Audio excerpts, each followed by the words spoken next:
Tengan todos muy buenos días. El Señor les bendiga. Como cada domingo, la verdad que es un privilegio que tenemos de juntarnos, adorar juntos al Señor. Es precioso. Así que vamos a abrir nuestras Biblias en Santiago capítulo 4. Leemos la porción y luego oramos al Señor. Santiago capítulo 4. Hoy vamos a meditar en la porción que va desde el versículo 13 al versículo 17. Con la gracia del Señor hoy terminaremos este capítulo.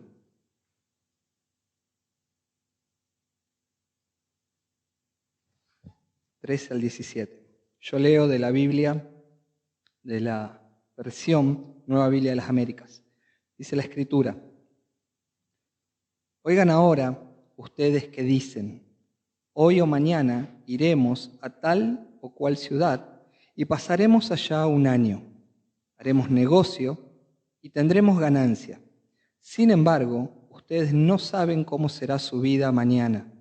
Solo son un vapor que aparece por un poco de tiempo y luego se desvanece. Más bien, debieran decir: si el Señor quiere, viviremos y haremos esto o aquello. Pero ahora se jactan en su arrogancia. Toda jactancia semejante es mala. A aquel, pues, que sabe hacer lo bueno y no lo hace, le es pecado. Oramos al Señor y luego compartimos y meditamos sobre este asunto. Padre, te damos muchísimas gracias por una nueva oportunidad de compartir tu palabra. Gracias, Señor, porque tenemos la seguridad que tu palabra es bendita, que tu palabra alimenta nuestra alma, nos corrige. Te damos verdaderamente muchas gracias por ella. Y en esta mañana, Señor, te ruego ahora que nuestros corazones estén permeables, que estén inclinados a lo que querés decirnos, que realmente esto sea de una aplicación inmediata en nuestra vida, que nos ministre, Señor, para corregir lo deficiente que hay en nosotros. Por eso inclina nuestros corazones hacia ti. Quiero rogarte, Señor, que me ayudes en particular con mi cuerpo, Señor, con mis alergias en estos días. Vos sabes de la fragilidad de la voz y te ruego, Señor, que me estés ayudando en eso, pero sobre todas las cosas que me ayudes a hablar lo justo, que sale de tu corazón, que le demos una buena interpretación y una buena aplicación al texto. Señor, gracias y nos encomendamos en tus manos. En el nombre de tu Hijo amado Jesús. Amén. Bueno, mis queridos hermanos, hoy justamente vamos a hablar de lo que es la autosuficiencia humana y lo que es la soberanía de Dios. Que la autosuficiencia humana está en contra de la soberanía justamente de Dios, que la autosuficiencia humana muchas veces también está conectado con, podríamos decir, esto que nos viene enseñando Santiago, atravesando todo el libro, que es cómo opera muchas veces el hombre cuando tiene doble ánimo, ¿no? Entonces, cuando nosotros ya venimos viendo, enfocándonos más en el capítulo 4, nosotros podemos ver que ya Santiago ha confrontado a sus lectores con el problema de la mundanalidad. Él está hablando a la iglesia donde había personas que tenían comportamientos mundanales. Entonces, en el capítulo 4 enfrenta esto, mostrándole de dónde provenían entre ellos las guerras, los pleitos, los conflictos que tenían. Les habla acerca de que aquellas personas que tenían simpatía con el mundo se convertirían en enemigos de Dios. Y todas estas características mundanales eran propias de un corazón insatisfecho. Un corazón donde no se siente completo en Cristo busca todo ese tipo de cosas, cuestiones mundanales. Entonces, de ahí las advertencias que Santiago le viene haciendo. Y en esta última porción que terminamos de leer, que completa lo que sería el capítulo, no hay un gran problema teológico, sino que es un mensaje compacto, en forma práctica. Y el último punto que toca dentro de este mensaje, el último aspecto que nosotros podríamos decir con relación al pecado, es justamente la autosuficiencia humana, el sentirse autosuficiente. Porque el ser autosuficiente es una evidencia de que resistimos muchas veces a la soberanía de Dios. Nosotros vivimos en un mundo, lamentablemente, que es sumamente humanista, que está totalmente secularizado, donde los seres humanos, en gran parte, cada vez piensan menos en Dios, cada vez les interesa menos lo que Dios dice en su palabra, cada vez al hombre le interesa menos cuál es la voluntad de Dios. Y de hecho muchísimas personas han desechado directamente a Dios de sus vidas. El ser humano en este mundo se siente justamente autosuficiente. Y entendemos por lo que nos muestran las Escrituras que la raíz de la autosuficiencia justamente empieza con un corazón orgulloso, con un corazón que es arrogante. Y el gran problema que se le presenta a Santiago a corregir en esta iglesia primitiva es justamente este pecado, la autosuficiencia, que es normal que esté en las personas que no conocen a Cristo, pero no debería ser normal dentro de la iglesia. Entonces Santiago se ve obligado a corregir esto en la iglesia primitiva, pero nosotros no podemos despejarnos de esto, porque este pecado de autosuficiencia es mucho más común de lo que nosotros imaginamos y de lo que nosotros pensamos, y está en nosotros muchas veces. Entonces, es un texto sin grandes conflictos teológicos, sino que es simple, es compacto, pero va derecho al corazón nuestro. Santiago comienza el versículo 13 diciendo, oigan ahora ustedes qué dicen. Note eso, ¿no? Lo que Santiago quiere hacer en este párrafo, o como comienza este párrafo, podríamos decir, es tratando de capturar la atención de un grupo de personas que estaban adentro de la iglesia, mayormente comerciantes o con deseo de hacer comercios, que tenían la idea de trasladarse tal vez a una ciudad mejor para buscar un futuro mejor, pero el problema de esto es que querían hacerlo sin tener en cuenta a Dios. Este es el problema. Las personas iban tras un futuro mejor. El problema es que habían dejado a Dios fuera de sus planes. Estas personas estaban dentro de esta iglesia, lamentablemente habían marginado a Dios de todos sus planes, y lo grave de esto es que esto era un accionar constante en la vida de ellos. No era ocasional, era constante. Por eso él dice, note el texto, dice, oigan ustedes qué dicen. El verbo decir acá en el idioma original es muy fuerte. ¿Por qué? Porque es un participio. No vamos a entrar en cuestiones técnicas que no son relevantes, pero es importante porque el hecho de que sea un participio lo que muestra es una acción continua. Demuestra una acción, una manera de comportarse de ellos sostenida en el tiempo. No era algo ocasional. Ellos planeaban evidentemente todo como algo normal sin tenerlo en cuenta a Dios. Y notemos entonces cómo en el versículo 13, por medio de 4 verbos que coloca el autor dentro del versículo, cómo quiere demostrar la independencia en las acciones y en la seguridad que estas personas tienen en que van a cumplir sus planes y sus metas. Está mostrando esto, ¿no? La independencia de sus acciones, la seguridad de lo que planearon va a resultar. Note esos 4 verbos ahí en el verso 13. Iremos, pasaremos, haremos, tendremos. Todos verbos en indicativo, ¿no? Ellos están convencidos, iremos a tal ciudad, pasaremos un año en aquel lugar, haremos negocio, tendremos ganancia. Esta es la manera de pensar que tienen estas personas. El problema es que esto es una actitud vanagloriosa, una actitud arrogante de su parte. Ellos confiaban más en sus propias habilidades para llevar a cabo un proyecto, confiaban más en sus habilidades para cumplir y alcanzar la meta y no sienten ninguna necesidad de encomendarse en las manos del Señor. Este es el problema. Cabe aclarar, mis hermanos, que no es malo planificar. Todo lo contrario, hacer planes es bueno en todos los aspectos de la vida. Cuando uno tiene un plan de estudio por delante, de trabajo, el problema no es planificar. Yo creo que es hasta bueno planificar, es sabio, es prudente planificar. La Biblia nos enseña que debemos aprender a planificar. El problema en estos hermanos es que planificaban teniendo a Dios marginado del asunto de ellos, de los planes que tenían. Confiaban en sus propias habilidades. Cuando los creyentes que se encuentran dentro de una iglesia demuestran este hábito constante de no tenerlo en cuenta a Dios, que en su día a día no lo tienen en cuenta para nada, que no sienten la necesidad de encomendarse a Dios en el día a día, lo más factible es que esa persona esté viviendo una religión, pero no tenga una comunión íntima con el Dios verdadero, una comunión profunda con el Señor Jesucristo. Él puede hacer un montón de cosas que la hace religiosamente porque sabe que debe hacerla, pero si él no siente la necesidad de la dependencia de Dios, es muy probable que esté fundamentada su vida en una religión y no verdaderamente en una intimidad con Jesucristo.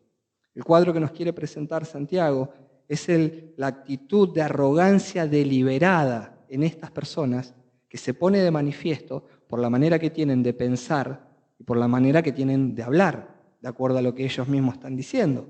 Iremos, estaremos, trabajaremos, ganaremos. Esa manera de pensar la evidencian en sus palabras. Bueno, es una actitud vanagloriosa y arrogante. Porque en primer lugar, ellos creen, de acuerdo a lo que dice el verso 13, que ellos están en el control de todas las cosas. Ellos creen, por ejemplo, que ellos tienen el control sobre el tiempo. Al decir, hoy o mañana iremos, pasaremos un año allá. Ellos creen que tienen control sobre el momento y sobre el tiempo. Ellos piensan que van a estar un año ahí. Parecen que ignoraran que el presente y el futuro no están en las manos de los hombres, sino están en las manos de Dios. Parece que ignoraran eso. Ninguno de nosotros sabemos, hermano, cuánto tiempo vamos a estar en la tierra. Usted no sabe si hoy es su último día, pero ellos proyectan de una manera deliberada pensando que el control está en ellos. La segunda cosa es que ellos creen que tienen el control aún sobre el trabajo. Ellos dicen, iremos a tal o cual ciudad, como si el lugar que ellos escogieron para vivir, para plantear su negocio, como si eso fuera una garantía de que van a tener éxito, sin encomendarse a Dios, por supuesto, ¿no? Y ellos olvidan que la Biblia nos muestra sobrados ejemplos de imperios que cayeron. Vemos a un Lot, por ejemplo, que vio que la ciudad de Sodoma era una ciudad próspera y que quiso poner ahí sus tiendas. Y un tiempo después que él estaba habitando ahí era todo corrupción moral y esa ciudad terminó bajo cenizas, consumida por el fuego. Una ciudad que era próspera, una tierra que era próspera, terminó consumida. Y así vemos caer imperio como cayó Babilonia, como cayó Grecia, como cayó Roma, y como tantos lugares que pensamos que pueden ser el sueño americano, y de repente se puede transformar en una tragedia.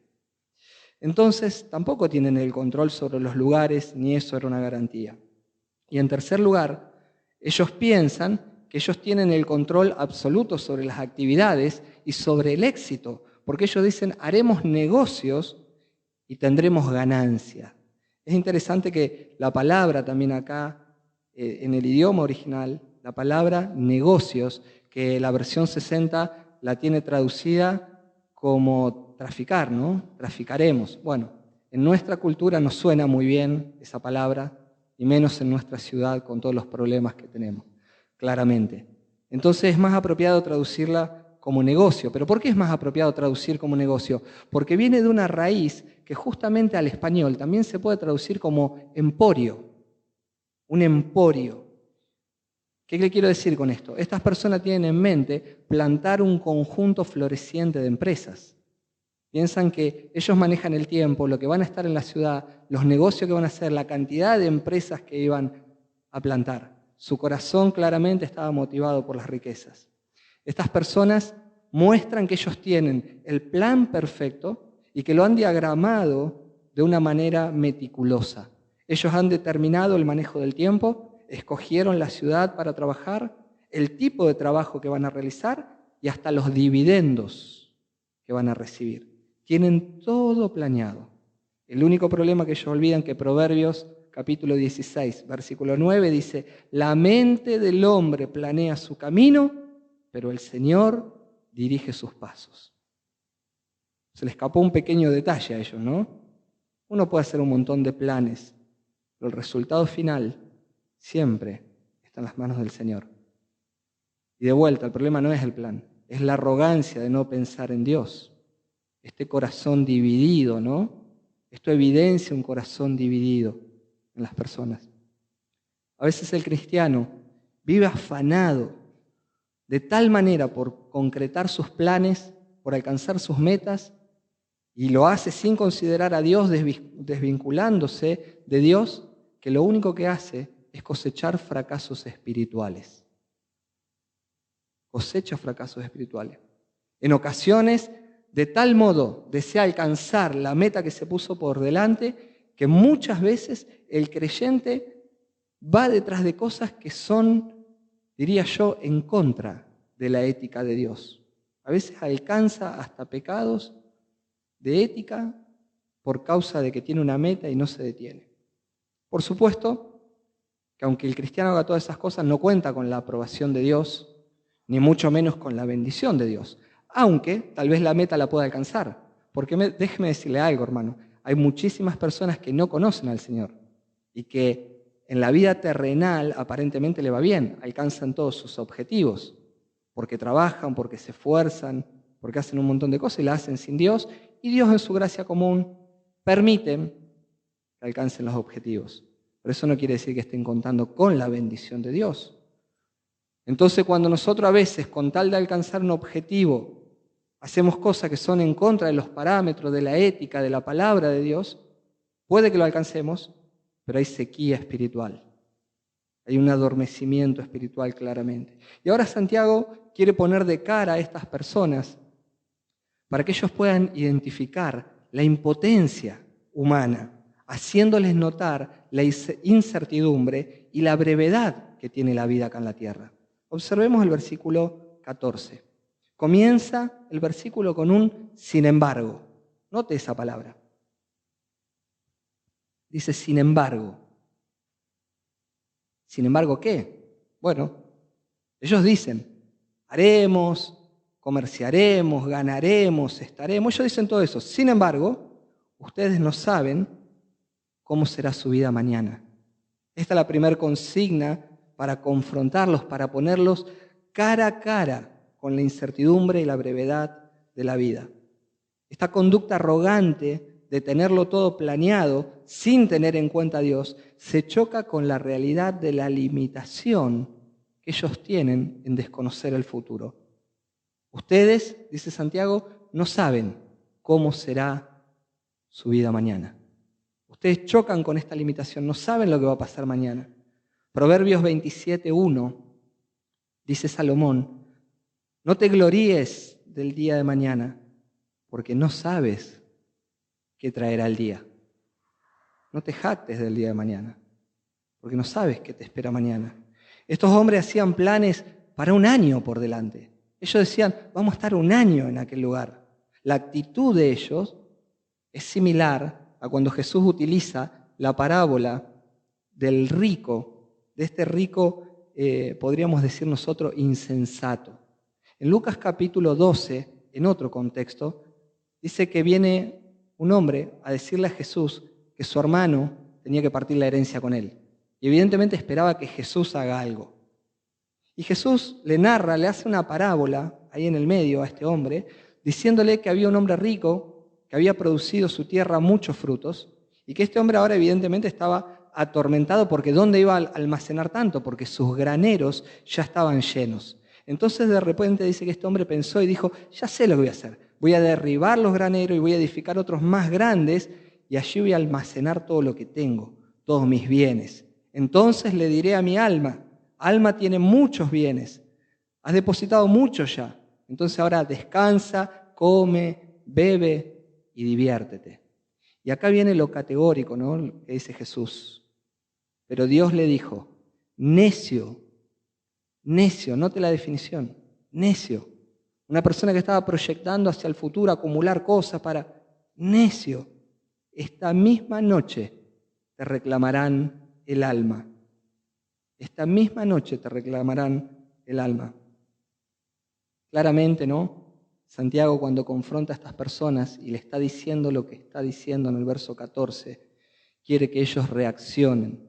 Entonces, después de mostrarle la impotencia humana para poder divisar el futuro, después de mostrar que el hombre no puede ver el futuro, por medio de una metáfora les declara lo transitorio que es la vida, la brevedad que tiene la vida, ¿no? Porque mire el versículo 14, ahora les dice, solo son un vapor que aparece por un poco de tiempo y luego se desvanece.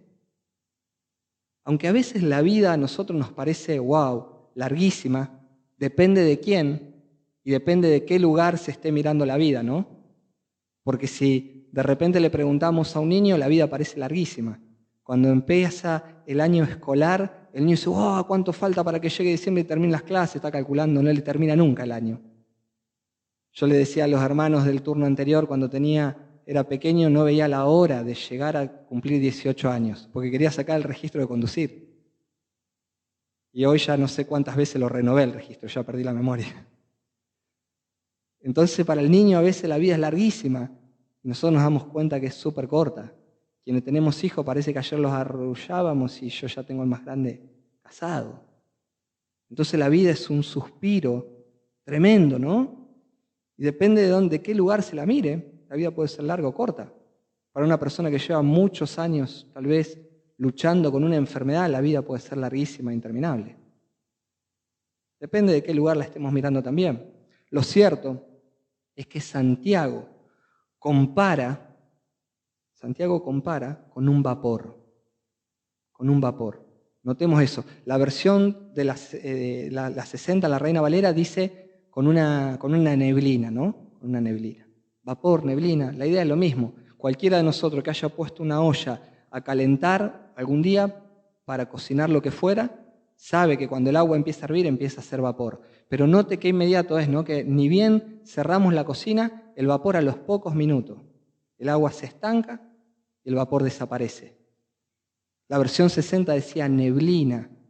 Quienes salimos a la ruta, porque tenemos que manejar, por lo que fuera, sabemos muy bien que en toda la zona nuestra, hacia el norte, hacia Santa Fe y hacia Buenos Aires, sabemos que entre los meses de mayo, agosto, son meses de suma neblina, de mucha neblina en el horario de la madrugada. Y a veces esa neblina se extiende hasta las 8, las 9, en ocasión hasta las 10 de la mañana. Pero sabemos que antes o después, cuando el sol levanta, la neblina termina por desvanecerse, termina por desaparecer. Y esto es lo que le está diciendo Santiago a sus lectores, a estas personas que eran fluctuantes, que su corazón estaba siempre dividido. Le está diciendo a sus lectores, ustedes que hacen planes sin tenerlo en cuenta a Dios, ustedes deben saber la brevedad de la vida. Ustedes que actúan con arrogancia, entiendan que ustedes no tienen el control del futuro y que la vida de ustedes es muy corta. Y la Biblia en distintos lugares ilustra esta realidad de lo que es la vida humana. En el libro de Job, capítulo 8, versículo 9, dice, porque nosotros somos de ayer y nada sabemos, pues nuestros días sobre la tierra son como una sombra. Nuestros días en la tierra son como una sombra. Se va moviendo el sol y a medida que se mueve nuestra sombra va desapareciendo. El mismo Job dice en capítulo 14, versículo 1, el hombre nacido de mujer, corto de días, escuche eso, corto de días y lleno de tormentos, como una flor brota y se marchita, y como una sombra huye y no permanece. Dice Job, el hombre es corto de días y gran parte de su vida la pasa en el sufrimiento, tiene tormentos. Su vida es como una flor, que uno la ve así, wow, está preciosa, abierta, la flor está en botón, uno la ve de la mejor manera, larga el mejor perfume y ya a la noche seguramente estaba marchita. Al rato está marchita. Y este es el punto. La vida del hombre, dice Job, es sombra, no permanece. Entonces esto debe llevarnos a nosotros a reflexionar. A la luz de esta realidad podemos entender claramente que Santiago quiere mostrarnos dos cosas que son reales en la vida de todo ser humano. La primera de ellas, la vida es corta y nosotros no tenemos el control sobre la vida, no tenemos el control sobre el futuro. Claramente esto es lo primero que nos quiere enseñar. La vida es corta y vos ni yo tenemos el control sobre el futuro. Y lo segundo, la muerte es segura para todas las personas. Nadie escapa de esto. Por eso nosotros, mis hermanos, mientras estemos aquí en la tierra, debemos aprender a aprovechar nuestro tiempo aquí. Nosotros debemos aprender hoy a afirmar nuestro corazón de Dios y en todo lo que hagamos a buscar la dirección del Señor, no a hacer planes autosuficientes. Aprovechemos nuestro tiempo, busquemos la dirección del Señor. Hoy debemos servirlo al Señor. Hoy es el tiempo de obedecerlo al Señor. Hoy es el momento, porque mi vida es tan corta, que hoy es el momento que si sé que tengo que perdonar a alguien, hoy lo tengo que perdonar, no mañana. Si tengo que pedirle perdón a alguien, hoy tengo que hacerlo, no mañana. Hoy es el tiempo de dar lo que tenemos que dar.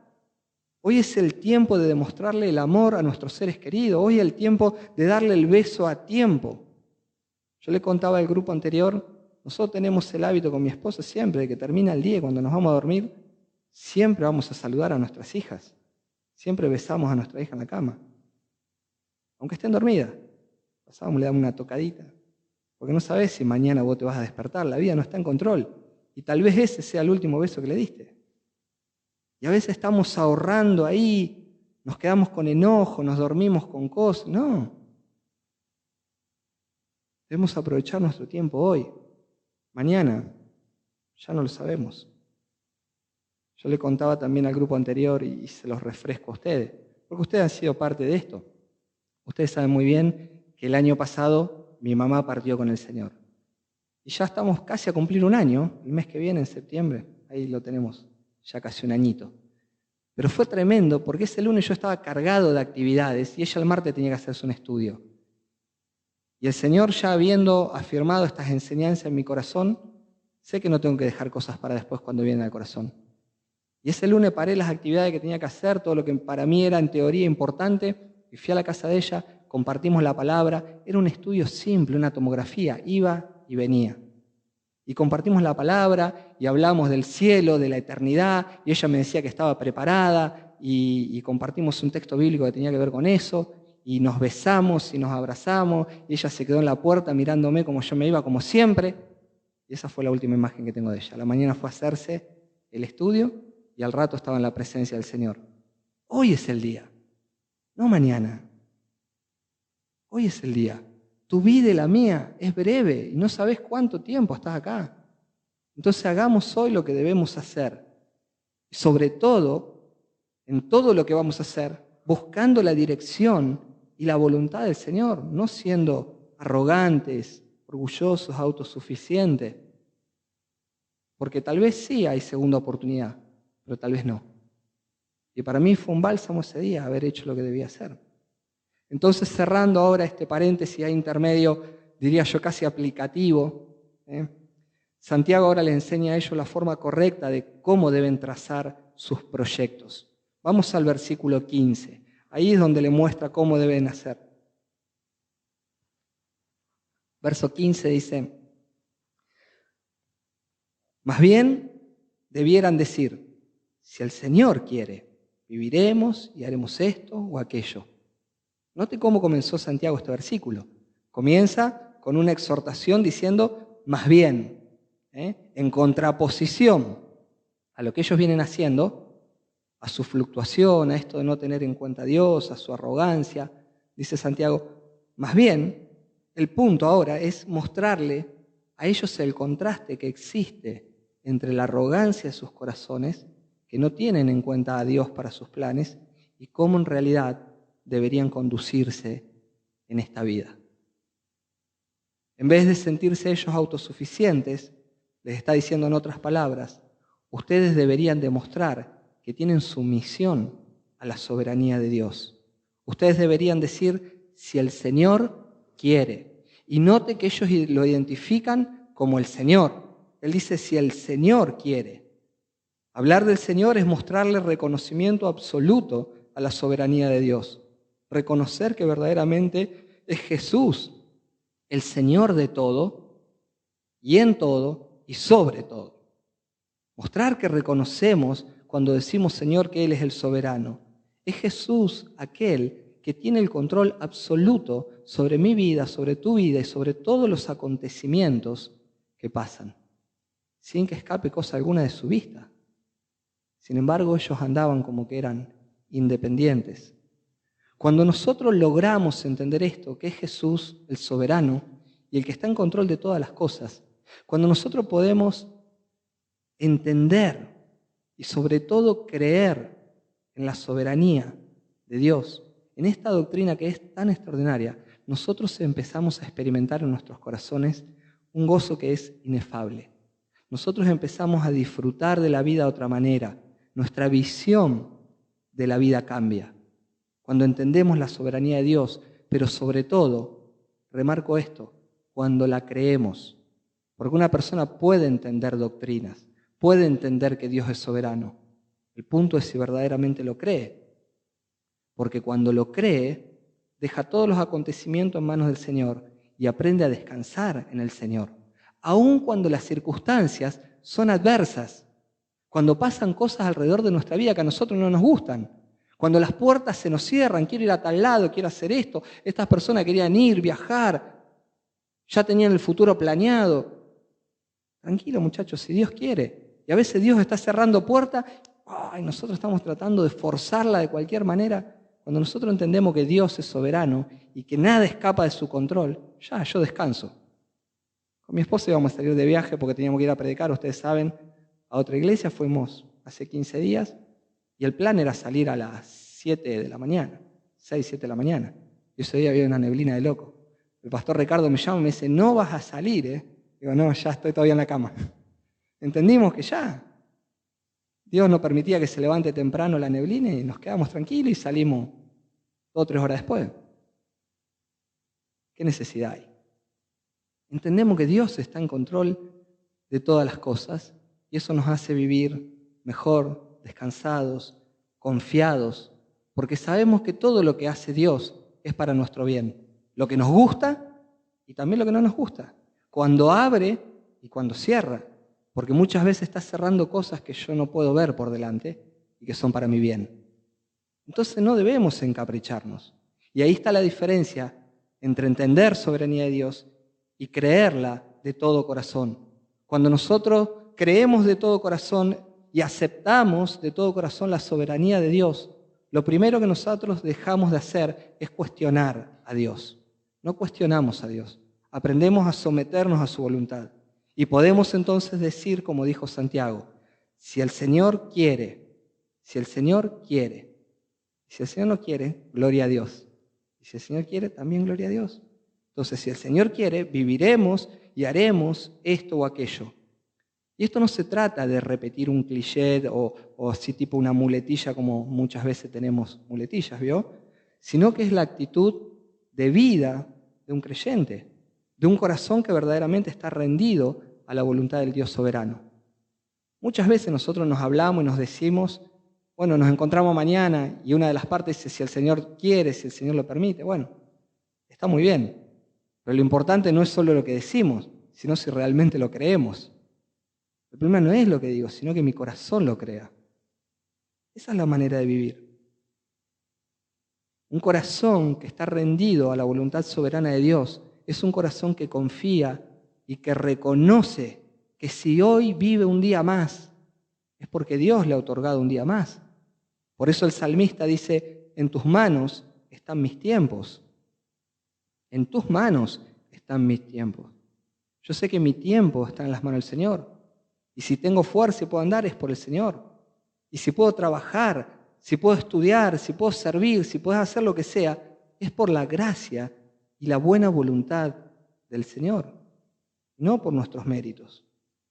Pablo es un ejemplo clarísimo de una persona que entiende, que cree la soberanía de Dios y que está sometido a la soberanía de Dios. Cuando Pablo se está despidiendo en Hechos capítulo 18 de la iglesia de Éfeso, en el versículo 21, él le dice, volveré a ustedes otra vez si Dios quiere.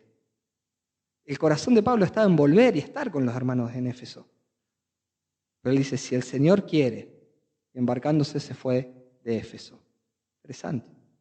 El corazón de Pablo estaba desesperado por conocer a los hermanos que estaban en Roma. Y le escribe una carta y les dice a los hermanos que están en Roma, siempre en mis oraciones, implorando que ahora, al fin, por la voluntad de Dios, logre ir a ustedes.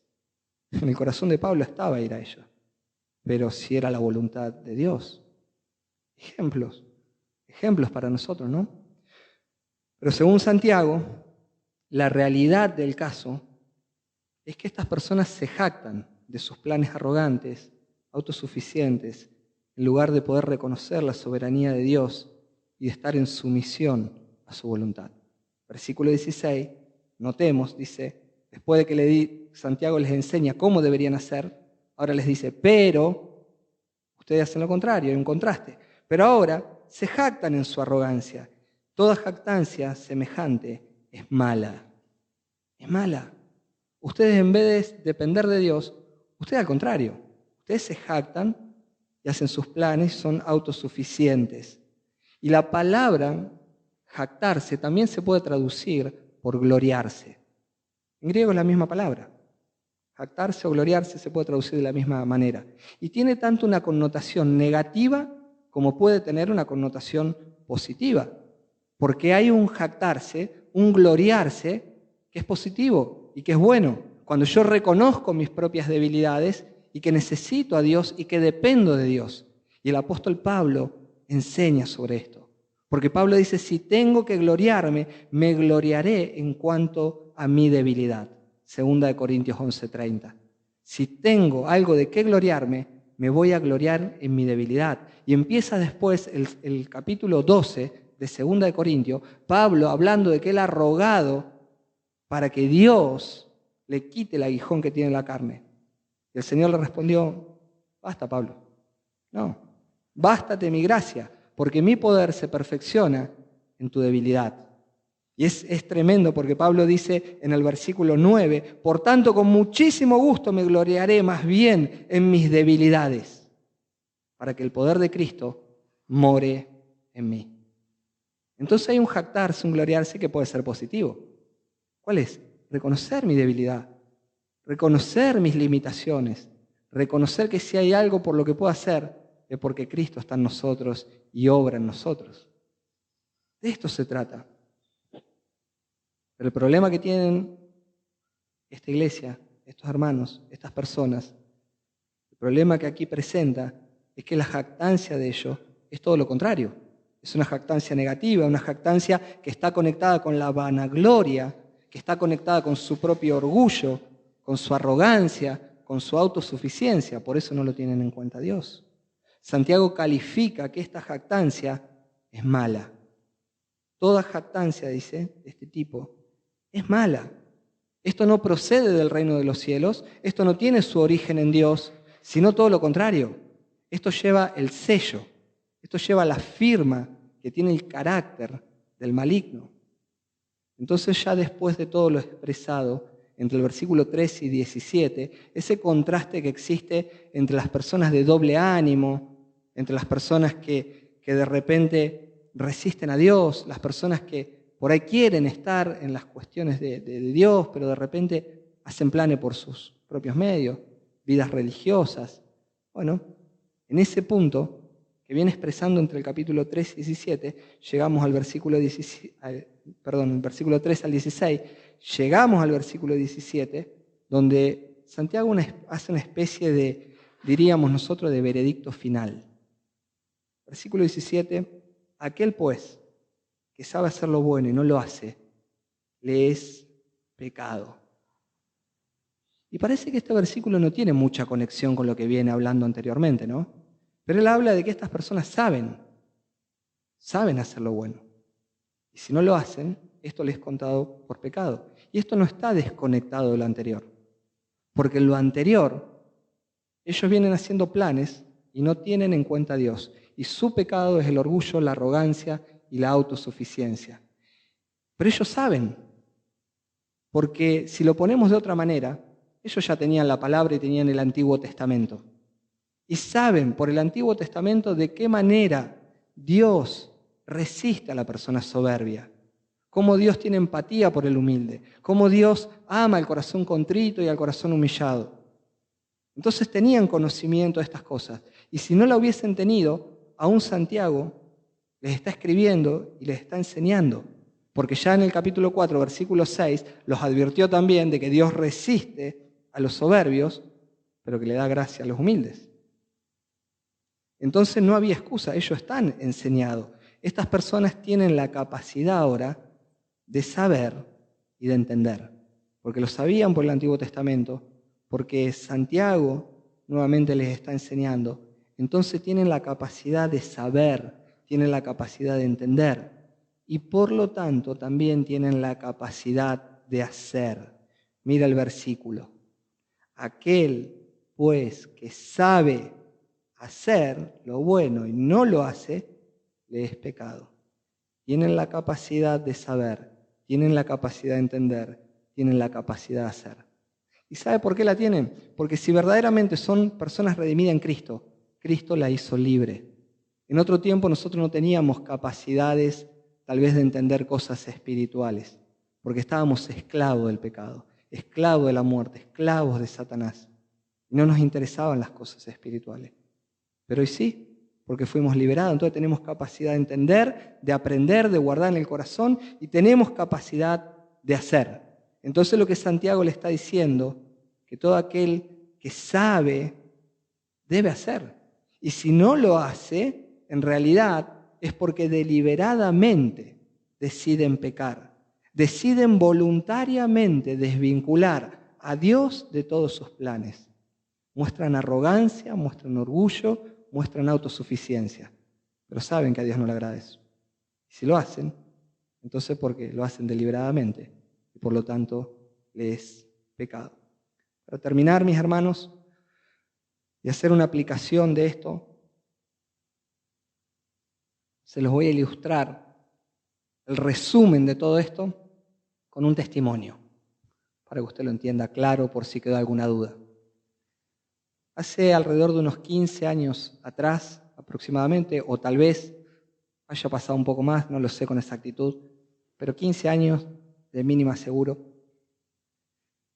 a mí me vino a la mente hacer un negocio. Yo en esa época tenía un negocio, el negocio estaba ahí luchando, las cosas estaban difíciles, y observé que en la cuadra de mi casa no había ninguna librería, no había ninguna fotocopiadora, ningún maxiquiosco, no había nada de eso. Y pensé en ese momento, en mi inmadurez y en mi rebelión, pensé en ese momento esto sería un buen negocio. Tenía el colegio a la otra cuadra y dije, vamos a poner negocio. Y no estábamos muy bien. Y yo tenía un auto que en ese momento estaba medio pelo. Dije, vamos a vender el auto y vamos a armar el negocio en la cochera de casa. Vamos a sacar la cochera, vamos a poner un blindex grande que se vea bien para adentro. Y mi esposa me decía, ¿te parece? Nuestros chicos eran muy chiquititos en esa época, ya estaban los 3 niños y ahí criándolos. Ella estaba ocupada con los niños, ella estaba muy involucrada en la escuela bíblica, en otro lugar donde estábamos. Teníamos 2 o 3 lugares donde se hacía escuela bíblica y ella dirigía todas esas escuelitas. Yo con las labores de liderazgo de los jóvenes, estábamos con muchas actividades. Pastoreando también un anexo en ese momento, muchas actividades. Sin embargo, yo quería hacer el negocio y así hice, no escuché el consejo de ella. Vendimos el auto, sacamos el portón, tenía un portón corredizo en ese momento, pusimos una vidriera bien grande, un blindex que me acuerdo que por la medida salió una fortuna en ese tiempo. Y una madrugada, mientras estaba orando, ella me decía incluso, a mí me preocupa, se nos pueden meter adentro, a robar, los chicos son chiquitos. Y yo seguía para adelante. Le hice un cerramiento atrás de madera para independizar la casa de la cochera. Estaba todo bien planeado por mí. Iremos, haremos, tendremos ganancia. ¿Le suena, no? Una madrugada estaba orando y de repente el Señor me trajo al corazón un texto bíblico de Génesis, cuando Abraham dejó a Sara en Egipto. Y ese texto pasó por mi corazón y yo entendí inmediatamente lo que me quería decir el Señor.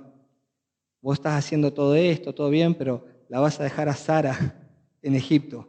Ella iba a estar esclavizada ahí, encerrada, tenía que criar los niños, tenía que hacer un montón de cosas, iba a estar esclavizada tras un negocio, iba a perder la oportunidad y el privilegio de servir al Señor en los lugares que lo hacía. Y eso me retrotrajo sobre mis pasos, ¿no? Y dije, Señor, ya, perdóname por no haber escuchado a esta mujer. Y detuve todo, no hice nada. Encima, la economía estaba complicada. El boxer que teníamos un perro, un boxer precioso, musculoso, salió corriendo y se estrelló contra el blindex. Se acabó el blindex en un rato, hubo que juntar vidrios por todas partes. No lo podíamos reponer porque valía una fortuna, hubo que poner un nylon ahí. Y lo que es mejor, después de un año de todo eso, el Señor, tan misericordioso como siempre, me dio la posibilidad de comprarme un auto de vuelta. Y estábamos contentos, felices, hasta que llegó la noche. Cuando llegó la noche nos dimos cuenta, ahora no tenemos dónde guardar el auto. Y el Señor me tuvo un año más, pagando cochera, hasta que pude volver a comprar un portón y volver a colocar el auto donde correspondía. Esa fue una enseñanza, hermano, que el Señor de este texto grabó en mi corazón muchos años atrás y cambió toda nuestra manera de vivir, ¿no? Si el Señor quiere. Fue una enseñanza que el Señor plasmó en mi corazón de ahí en adelante para no hacer planes autosuficientes, ni arrogantes, ni orgullosos. Y también me enseñó a escuchar a mi esposa y aprender que si no estamos de acuerdo en una decisión que hay que tomar, ya, esperamos. Cuando una de las partes no está de acuerdo, cuando vamos a tomar una decisión, nos tomamos tiempo para orar y no decidimos. Ya no estamos nunca más apurados. Porque si somos un matrimonio y somos una sola carne, debe haber una convicción en lo que vamos a hacer. Y hemos aprendido a escucharla, aunque la decisión final siempre está sobre la responsabilidad del varón. Pero he aprendido. Y he aprendido que si Dios quiere, y de ahí en adelante eso cambió toda nuestra manera también de vivir. Y no dejamos nada para después. Porque sabemos que el tiempo es corto y debemos buscar en todo la voluntad del Señor. Entonces, en resumen, ya para ir terminando, se espera que los verdaderos creyentes en el buen ejercicio de la fe no marginen a Dios de los planes, para nada, sino todo lo contrario, que vivamos en sumisión a la soberanía de Dios. Por eso decía, el Señor me dio una buena lección que grabó a fuego en mi corazón. Pero cuando el cristiano tiene un corazón fluctuante, carnal, no le interesa lo que Dios piensa. Y de vuelta hay que preguntarse si simplemente estoy pecando contra el Señor, porque de eso me puedo corregir, me puedo arrepentir y puedo madurar y puedo aprender. Pero si es una constante esa en mi vida, bueno, atención, ¿cuál es el problema? Porque tal vez yo estoy convencido en una religión y no en una comunión íntima con el Señor, y mi corazón está fluctuante permanentemente y nunca, jamás piensa en buscar la voluntad de Dios. Eso es un problema. Entonces, mis hermanos, nosotros tengamos siempre presente que nosotros no somos los que estamos en el control de la vida, que no estamos en el control del futuro, que no sabemos lo que va a venir mañana a nuestras vidas. No seamos nosotros tan arrogantes como para depositar la confianza en los planes que nosotros nos hemos trazado. No descansemos nuestra confianza en la profesión que tenemos, o en un negocio, o en la cuenta bancaria, cuánto hay en la caja de ahorro. No descansemos nuestros planes en eso. Yo me acuerdo en el 2001, la gente que tenía ahorro en los bancos cuando vino el corralito en la Argentina y se quedó de un día para el otro sin los ahorros. ¿Sabe cuántas personas se suicidaron por eso? Porque su corazón y su confianza estaba depositado en una caja de ahorro. Y llegaron al extremo de quitarse la vida. No ponemos nuestra confianza ahora en tiempo de pandemia en la vacuna. Aunque no está mal vacunarse el que quiere. Yo estoy vacunado, tengo las 2 dosis. Pero mi confianza no está puesta en la vacuna. No, en absoluto. Es más, hermano, hace poco tiempo atrás con tristezas vimos las noticias. ¿Cuántas personas escapaban de distintos países de la Argentina para ir a vacunarse a Estados Unidos con una mejor vacuna? Y resulta que tristemente en un derrumbe de un edificio murieron un montón de personas que estaban ahí para ir a vacunarse. Con ese miedo de escaparle a la muerte, ¿no? Nuestro tiempo está en las manos del Señor. Y nuestra confianza no debe estar puesta en ninguna de esas cosas. Y nuestros planes no deben ser planes autosuficientes, ni confiar en nuestros planes, porque todo lo que podemos planear tiene fecha de vencimiento. Entonces no perdamos de vista que la autosuficiencia es un pecado. Y si somos verdaderos creyentes, cambiemos, si tenemos esa actitud, cambiémoslas y replanteemos esto en nuestro corazón. Yo tuve que cambiarlo. Y el Señor lo selló a fuego.